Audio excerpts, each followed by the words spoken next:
Le Conseil de sécurité des Nations Unies a prorogé le mandat de sa mission de maintien de la paix au Soudan du Sud jusqu'au 12 août.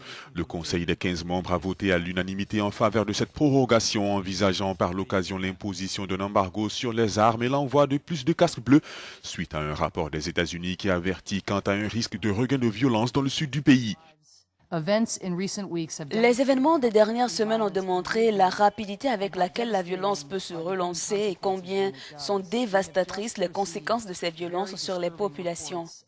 Nous venons de recevoir les rapports très inquiétants de violences significatives dans le sud du Soudan du Sud et nous devons être en état d'alerte ce week-end parce que les événements pourraient dégénérer rapidement.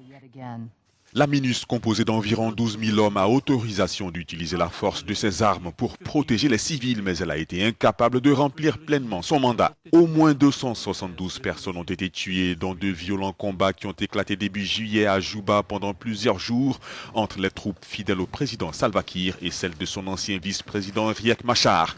Ce dernier, qui a été reconduit dans ses fonctions cette année, a quitté Juba après les combats, laissant entendre qu'il n'y retournerait qu'après le redéploiement des troupes onusiennes qui assureront le rôle de force tampon. Salva Kiir a remplacé Riek Machar par le général Dengai, un ex-négociateur en chef de l'opposition qui a rompu les liens avec Riek Machar.